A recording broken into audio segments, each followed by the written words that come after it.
Strings of Malice, Book 1. Snowflake in an Alley. An Old Mother Nonsense Story. Chapter 14. Rose Groves. Every shadow seemed to reach for them as they rushed towards wherever their saviours decided. Burnt ploughed through after Jane, who nimbly stepped around bushes, without so much as a sound, despite the sheets of metal covering her torso and arms. Irinka was utterly out of breath, having to carry Outflick as the hound had jumped into her arms and refused to move, while Nimue brought up the rear, muttering clipped encouragements for Lunrith to keep going. With a painfully limping and bloodied leg, a creature had near clean bit through his calf. It was probably only a few minutes, but it may as well have been an eternity, before they reached a thicket of thorns. Anyone else may have been turned away from it with so many pointy bits, but it was the only thing they had seen in the forest that was green, and so they ploughed through after their new companions. Lunrith stumbled, and his mouth opened in a silent scream when his hands reached out to catch himself against the thorns, but white roses bloomed where the blood had fallen. Nimue quickly picked him up and pushed him through. The thicket was much larger inside than it had looked from the exterior. A small pond of clear water sat off to one side of a patch of green grass, and a painfully thin woman sat in a circle of small lights, eyes closed and thorny vines entangled all around her, though they didn't appear hostile to the strange person. Her eyes opened as the last of them stumbled in, and the orbs swirled with magic. "I'm glad to see you all made it back safe." She smiled oh so sweetly. "The trees here take so long to reply. I worried they might not have got to you in time." "You can tell us about it in a moment, Trissy," Burnt muttered hurriedly, guiding the doctor down into the soft grass in front of the woman. "We need some more of your special tea, love, and bandages, quickly now." The woman's bright, vapid eyes glanced over the new faces, but seemed to look through them in the process. "Oh yes, I'll make some right away, sweetheart." Faster than Irinka could see, the woman snatched one of the lights beside her and crushed it between her hands. The soft, sad cry echoed on a whisper, and she returned the softness, explaining to it that its death was not in vain, but to save another, and its friends should not be angry with her, because it was the way of things. Irinka didn't like looking at this Trissy person, but she couldn't seem to tear her eyes away. Like seeing a cat run over by a cart, middle flat and ribs broken, but not yet dead and struggling, it was impossible not to stare in almost morbid fascination. The woman's bony fingers sprinkled pure light into a small pot over a nearby fire, and it cried again before giving way to soft bubbling. She brought a cup over to the doctor a short while later, and she cajoled him to drink it. Some colour returned to his cheeks, and Outflick instantly wriggled itself free from Irinka's arms to return to lie beside its master. "He is stable," Trissy hummed to a tune only she could hear. "And you, dear lady?" she asked, turning toward the three frozen at the entrance, and all but glided up to Nimue on bare feet. Not one of them had seen her actually stand up. "We must clear you up too. It would be a pity for such a pretty face to start rotting away from a lashing of the once wolves." Nimue didn't even bother to hide the fact that the woman made her uncomfortable. "Your magic works in this accursed place?" she asked instead, reluctantly going to the fire when the woman took her hand in a far too familiar fashion and tugged her toward the flickering light. "It does not," Trissy sighed sadly. "But not even such suppression can keep the wisps down. My kind have a way of speaking to them, and to doing our bidding." "Necromancer," Nimue accused in a hiss, and tried unsuccessfully to pull away. Despite how frail she appeared, Trissy was quite strong. "Only on my good days." Trissy laughed, and it was a far-away sound. "Please drink when it starts bubbling. If I do not see your man before he bleeds out, the grove, it will no longer be safe. No one may die in a grove. It is the way of the Winbrook Woods when they're weary this way. Irinka couldn't help but chuckle softly at both the way the woman had said that, and when Nimue grumbled that Lunrith was not her man. Slipping herself under his injured side, Irinka urged her brother further into the strange safe space. The woman seemed to know what she was doing, because the mouse was sent to clean rags in the pond while Jane and Burnt carefully pulled foliage in front of the entranceway to the thicket. One of them cursed softly, and another rose bloomed when they pricked their finger on a thorn.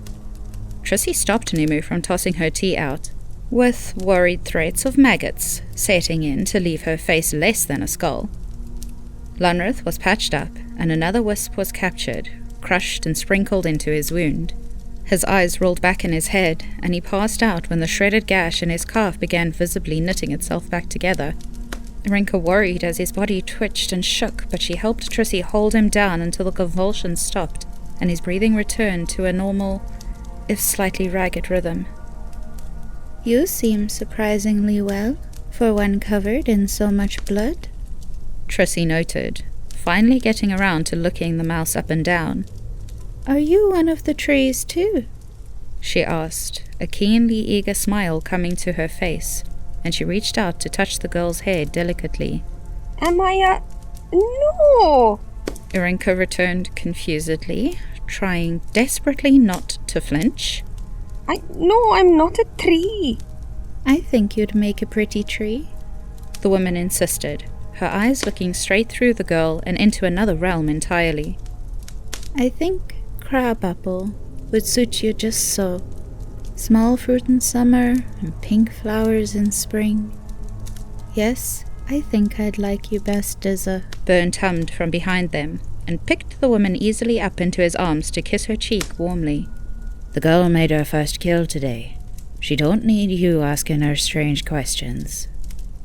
The skinny woman looked tiny in his arms, but she smiled and returned his embrace, laying her head against his chest as he hugged her. Good girl. He purred sweetly and led her off to the opposite corner of the small grove. A hand touched Irinka's shoulder and the girl startled, only to discover it was the older woman who had come to their rescue in the meadow. Jane? Alright? She swallowed down the scream that almost escaped her chest. Thank you for saving us. The woman nodded and smiled at her sweetly. Of course, dear. It is our job to protect those of this kingdom. Irinka's eyes drew down to where the woman's cloak opened about her arms, and she saw black with a flash of orange. You're... She almost said before Jane hushed her. You know you're traveling with foreigners. The woman asked in a whisper. Are you with them of your own free will? The girl nodded. Jane's eyebrow arched, and her hand squeezed Irinka's shoulder a little more firmly. You can tell me the truth, child. The woman hedged, keeping her voice low. It is no secret the Congorians steal girls from all over to replace the warriors they lose to their war.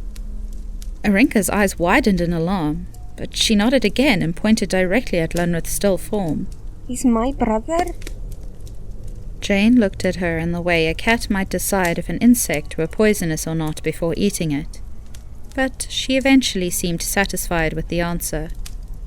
In that case, you must clean yourself up now, before the men wake up and Wildburnt is distracted. Come, you will only draw more horrorlings if you stink of blood. Irinka was pulled up off her feet and dragged along to the pond where Nimue was already stripping down. An empty cup beside the fire, and her back covered in scratches and bruises, even visible on her skin from their encounter. Jane took off her cloak first, and it was true. She was Lepori Day. A crest sat stitched into the center of her armor, a lupus whose nose sat just above her belly, and the ears curled up and around her sides to cross over her chest and end around her collar.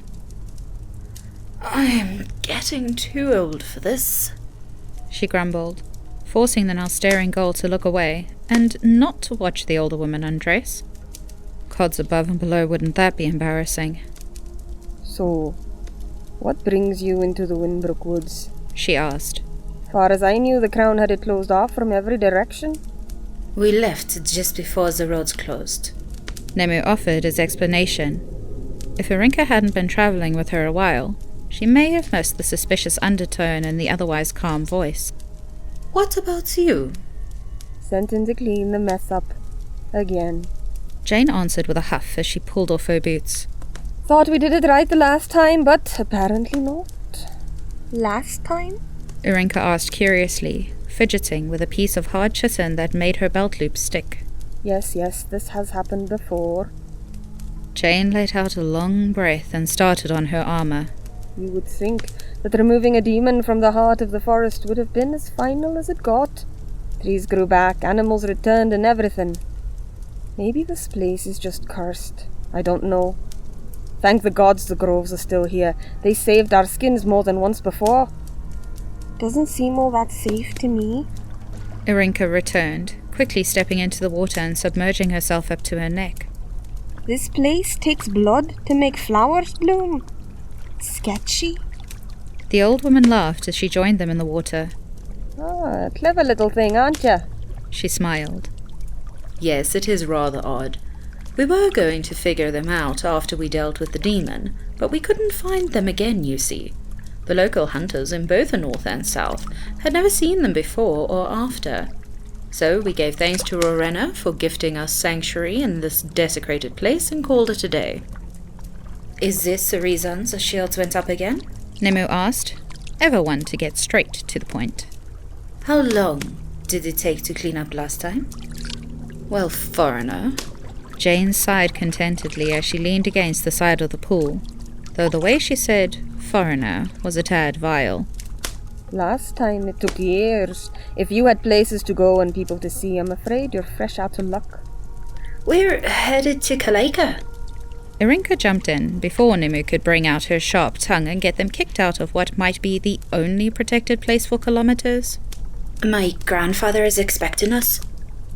Jane raised an eyebrow at the foreigner, but Nemu's unimpressed face held stern, so she turned to the girl instead. In that case, you should be all right. We can take you due west to the mountains, and you can go around the forest from there. That's very kind of you. Irinka nodded, using the words Nemu had taught her on the train, but had not used once since they had begun their journey. The Congorian smirked when the guard nearly melted at the words. I told you, girl. It is our duty to protect the residents of this kingdom. Her comment was clearly directed at Nemu, but her gaze didn't shift. I suppose your friends could come along too? I don't know how you came to have a brother like that, but I'd guess adoption or your father had a wandering eye for the exotic. The first one. Irinka confirmed, clenching her hands under the water to keep from asking the woman what the hell she meant by like that. Instead, she changed the topic. Are your friends Lepori Day too? Jane gestured vaguely in the direction they had gone. Keating is, but Trissy was discharged after a particularly rough round with a vampire made her lose her marbles. The woman gestured to her head and made a swirly motion. Little more than a willing body to warm her husband's bed now, though occasionally she rambles off something useful. It's because of her we know that these horrorlings are smarter than the ones before. They are organized this time and with a dark purpose. Never put your back against a tree or you'll end up like the trophy over there. She gestured behind them, and Irinka shrunk away with a startled yelp at the sight of a hollowed-out and blank stare. The face of a young woman hovered, trapped against a tree at the edge of the pond. She had been opened up from nape to navel, and her ribs splayed open. She was in the process of being absorbed into the tree. If she watched closely enough, Irinka could actually see the bark still creeping over her ashen dead skin. White roses bloomed the size of a hand in the open cavity where her innards had once been. Don't worry, child, she's as dead as dust, and a fair share more pretty in it than some others in this forest. You saw what happened to the horrorlings when young Trissy gave them a taste of their own medicine. They capture people and drag them to the trees. The horrorlings get to eat the insides and the forest gets what's left. I think the trees made a deal with the devils to get whatever nourishment they can. It isn't a pretty way to go. But it's entirely better than succumbing to the venom of those things. Rots you from the marrow out, and there was no cure until Trissy discovered the wisps are good for more than leading you out or into trouble. Jane's explanation did very little to settle the rolling anxiety in Irinka's stomach.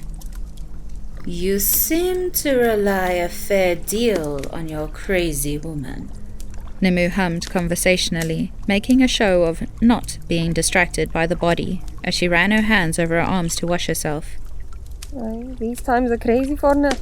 Jane shrugged, the water rippling around her shoulders. Besides, I'm too old to fight against a method that is clearly working. Come tomorrow, this grove will be gone, and we will have to find another before the horrorlings come out of their shadows again. Obviously, we will look for clues along the way as to the nature of this damned darkness, but they can sniff out fresh meat like a bloodhound, and blood twice as fast. Your Trissy mentioned they are what became of the wolves of this place. The Congorian inquired, handing Irinka a strip of moss to use as a sponge. What is that about? Exactly what it sounds like. Jane rolled her eyes. She says the trees told her that they were once wolves, changed by the desecration of this place to become hellish things. You are lucky we found ya. With no magic in this place save for that of the demonic and the undead, your soul would be trapped here if you died. Never to pass the divine judge or see the afterlife. You would become a wisp for the rest of time. Irinka shivered, and Nimue glared at the woman. Stop scaring the girl. She has been through enough today. Irinka, don't forget to clean your clothes. The mouse nodded and left the two to their bickering, opting instead to go around the other side of the pond to do as she was told. It was a pity about the dead woman. She was rather pretty.